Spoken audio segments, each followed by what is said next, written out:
Previously on beating Pokemon Emerald with only Jigglypuff. I am actually illiterate and can't read a clock, but Rick? More like you suck. A Scientology expert.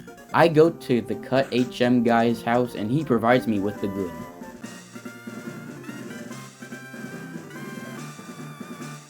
The run continues. I don't see a reason to stop the challenge now since we beat the gym leader first try. Of course this will continue with the future gyms, right?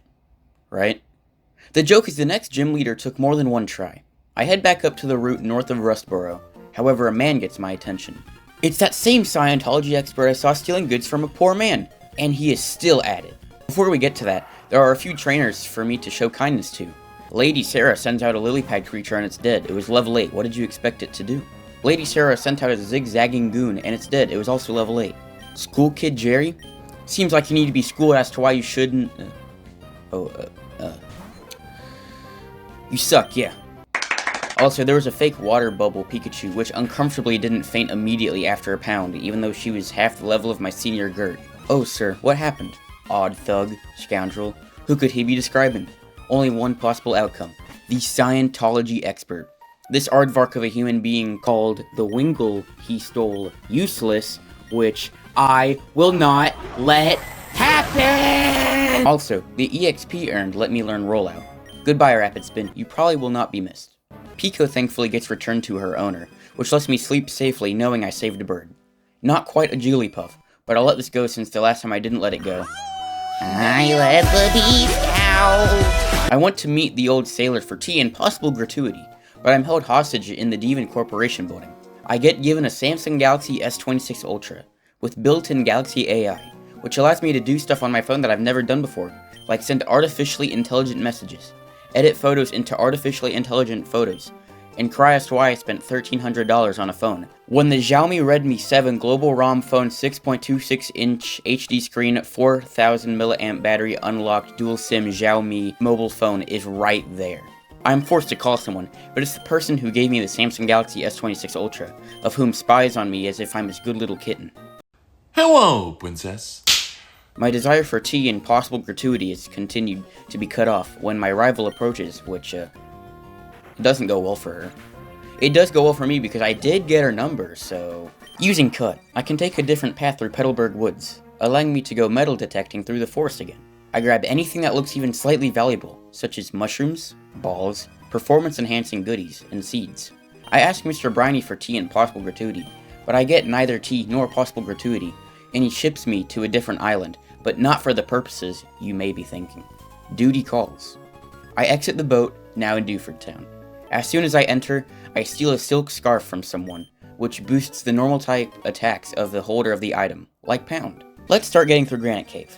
I get the Flash HM from a large burly guy, which makes me uneasy as to how many people he's flashed, but I keep my mouth mostly shut. Oh, this is dark. Let's start getting through the fighting gym. Going him with normal type Pokemon is asking for trouble, well, you don't know who you're talking to. The gimmick of this floor is the more gym trainers I beat, the brighter the area becomes. First trainer, Battle Girl Laura.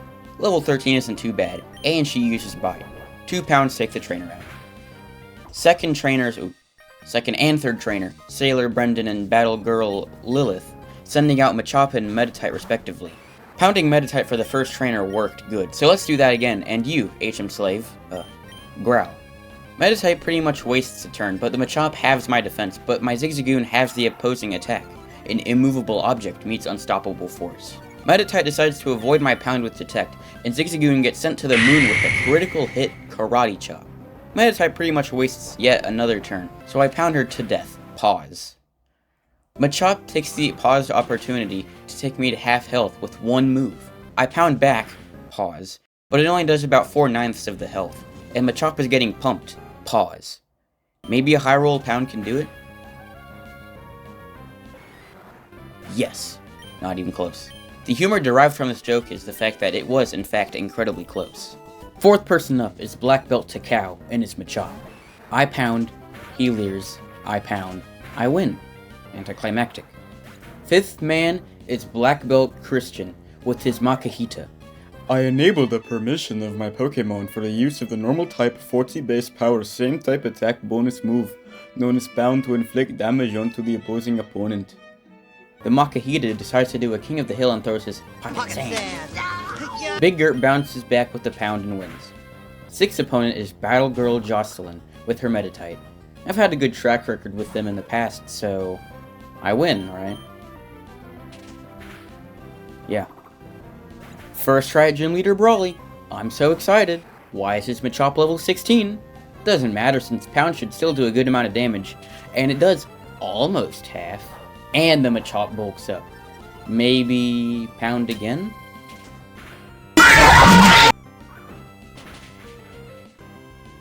And we have gotten our first loss of the run.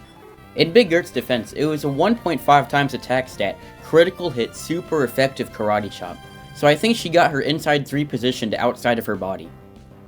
I can tell just from how that went that I'll need a few more levels, so I start grinding. Let's attempt this again at level 24, a 3 level increase, I think. I can't count that high though. Pound still does almost half, and Karate Chop does the same. Thinking Karate Chop is the Machop's only move, I disable it so I wouldn't take damage. Machop thankfully went Karate Chop that turn, so it was a positive turn for me. Pound again, then he uses Seismic Toss, which does damage equal to the user's level. It infatuates the Machop, insert joke about Jigglypuff being cute and pretty and beautiful, and Brawly uses a Super Potion. Good he used it this early in the battle, so he can't use it for his 2 other Pokemon. Pounds take him back to a single-digit health, and Machop is immobilized by Love.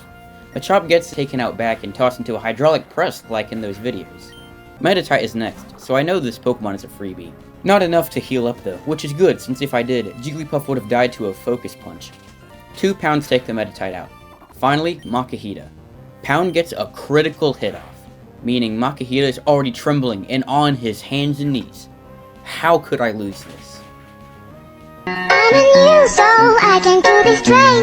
Level 25, let's win this. Same beginning Pokemon, but I use Counter, which provides the same effect as consuming 89 lithium-ion batteries and rapidly firing them out of your mouth into a garbage truck to create the automobile equivalent of the assassination of John F. Kennedy. For the Metatype, since it can't do anything if I use a physical move, I start charging up my rollouts, and they begin to do more damage. Then more damage. Then the Metatype gets healed, letting me charge up rollout more. Then we can finally unleash the maximum power rollout on the opponent, and you miss. Why would you do that, Big Gert? That was the plan. Why would you do that? Alright, let's run it back. Same song and dance for the Machop. Same exact thing for the Meditite. Now, Big Gert. Please, for the love of the game, hit your rollout.